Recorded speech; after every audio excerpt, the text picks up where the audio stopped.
guys, and welcome back to the review. Really appreciate you taking the time to watch. We're gonna start the next episode of episode 5 of Treadstone.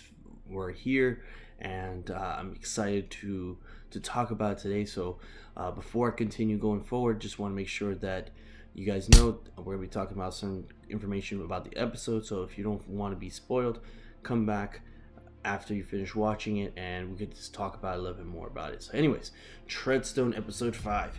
Man, it is awesome to see that they're able to incorporate the fighting within this show. I think it got progressively better, and I could like the fact that they're continuing this whole talking about 4 characters at a time thing. I think that now that we got past the first 2 episodes, and instead of having like a whole bunch of characters to talk about, we're only talking about like 4 characters at a time, so to speak. So I like the fact that they went into that aspect. So first I want to talk about is Doug, because we left with episode 4 of Doug going into a van to go with his mercenaries to this particular warehouse, so to speak, and kill a target or steal something. I'm not really sure at that time of the episode what they were trying to do, but we get to find out as they get to this factory that they are there to steal the product the people were making in this factory, which is a drug manufacturer or drug dealers or something to that effect. So basically when they get to this factory, Doug finds a way to remember, or he remembers at least, the map that he found at his house in, I believe, episode 4, that allowed him to give him an idea of where he needs to go, because the other guys were going to go into a trap and would have led to their deaths. So he found a way to take him a back way, get inside the area without being seen and suspected, and take him to a part of the warehouse where they're able to see the production of the pills. In that section, he's able to see the target, the lady he's about to, or he needs to, I should say, to kill, because that is the order that he was given.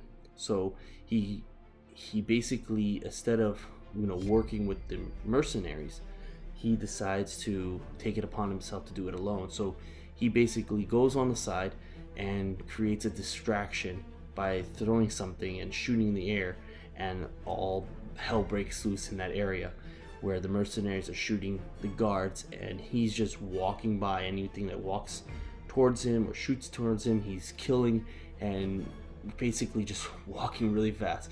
Nothing is phasing him, nothing's slowing him down.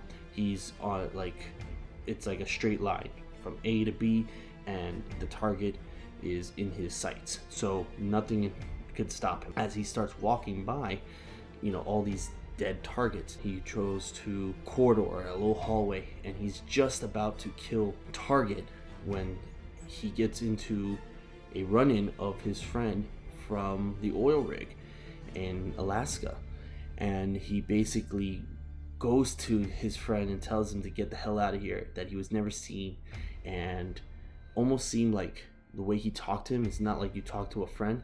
It's more like he was a different person. I think the friend realized, like, who the hell, what happened to Doug? What's going on here? And he realizes that this is serious, and Doug is, just hell bent in killing this target. And that's it. So he tells, once we lose his friend, he gets outside and magically he's in front of his target, and he gets to kill his target right there and then, after the target confesses that they have money and there's no reason why to kill him, stuff of that sort. So I didn't get the understanding, but you get the understanding after he kills him that he is basically, I guess you could say, satisfied with the target being killed, and goes back to his previous mode of calmness as Doug was in the beginning of the season. So he goes back home. He sees Sam, tells her about the mission, and tells her how he saw his friend in there, and he's pensive and wondering why he's going through these things and what did these people do to him. And he finds out there that he's from Boston, and that more or less everything she was saying about herself was a lie, but was his story, so to speak. So the next person we want to talk about is John, and I think that in this episode, and primarily this episode, was all about John. I want to say that there was more scenes with John's storyline than it was with any of the other characters. So, John gets into a bar. He sees this bartender, and the bartender seems to know who he is. And despite all the questions that he was able to ask, the bartender seemed to, or pretended not to know him, I should say. And then later calls for backup or KGB to come in and kill him. So once the KGB realizes that he was there, he made a quick thinking of how to make a bomb, or a small bomb, where he was able to release some gas, shoot it, and then basically disorient his KGB people. That was kind of cool how they incorporated the same Jason Bourne style, using their environment to their advantage and continuing that on. So once he got all the information he needed from those people, he's in Budapest, and he goes into a hotel room, which the manager of the hotel seems to remember him as well, and asks him questions, things of that sort, which the manager didn't want to tell him anything, and lets him into the same room that he was in last time. And while he was in there, he sees certain things like in the closet with his name written on there, which he then realizes he was there, because he couldn't believe that he was there at any time frame. And he realizes that at that point everything is true so far. And as he's freaking out in that room, he wants to break things, and he breaks a mirror. And in that mirror was a camera watching him the entire time. He gets into this room where the mirror is in, because it's just a hole in the wall, and goes upstairs and looks over some footage that was recorded of him torturing the American soldiers that he was sent to get. So he couldn't believe that he did something like this, and he couldn't believe that they brainwashed him to a point. And then he finds out that he is basically screwed around or messed around with Petra, because she was there in the same room with him getting this information. So you get to see that romantic feel, like I was saying in the first video I made of Treadstone, that you get to see that romantic tension between them, because they just felt it in that first episode. So this is the proof that they were together during this time frame. So once he realizes that, he meets up with the manager of the room, and the manager tells him that he's had a conversation with him in the past. At that point, it was 3 months prior to him going back into that room, and the guy tells him that John told him that he actually enjoys torturing, that he felt that he found his purpose, which now present John, should say, can't realize why he would say something like that, and he doesn't believe it. And he doesn't believe that he's a KGB agent, even though the manager seems to feel that he is a KGB agent. So this little break in his mind just made him want to lose his world and just like forget anything of his life. Goes to a bar, drunk himself in a bottle, and he basically meets some woman, which this woman seems to be like a hippie. Again, this is in the 70s, so it's not uncommon, and they're talking about peace and love type of thing. And she can tell that he was in pain and was probably a soldier in Vietnam and things of that sort. So she takes him to the back room, or another room, so to speak, and gives him a drug. I want to assume it's LSD or acid. I don't know. I'm not familiar with those type of drugs, so I'm not really sure. But he's in the point where he's just on a high, and he's losing himself because he doesn't want to remember any of his information. But at the same time, by going through this process, it seems to deprogram him. At least when we see in the previews at the end, it seems to deprogram him, and he gets to remember what happened in that scene or in that room. So I'm not really sure how this is incorporating to bringing back his memory, but I'm curious to see what next week's episode is going to show. All right, so we got 2 more characters to go through. So the next character we're going to go through is Tara. Tara is the journalist that is trying to find the Stiletto 6 missile, and was given funds to purchase the Stiletto 6.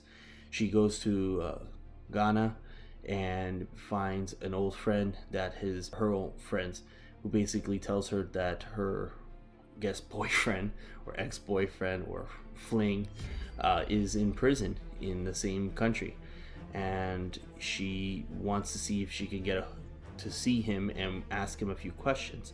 So once she's able to get into the prison from her friend, gets to meet up with Sebastian, is his name, and talk about what she needs help with. He says, I'm in prison. There's nothing I can do for you. Obviously, you just care about yourself.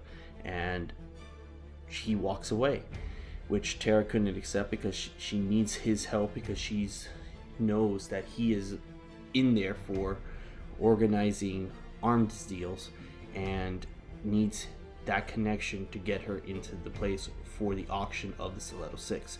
So she basically, I guess, organizes a way to stab him, hurt him, to the point where he would need to go to the hospital and get him in the ambulance and travel. And you get to see him go into this helicopter that Tara arranged from the funds that she was able to procure from the ambassador. So it's interesting how she was able to get all these type of things put together in such a short period of time.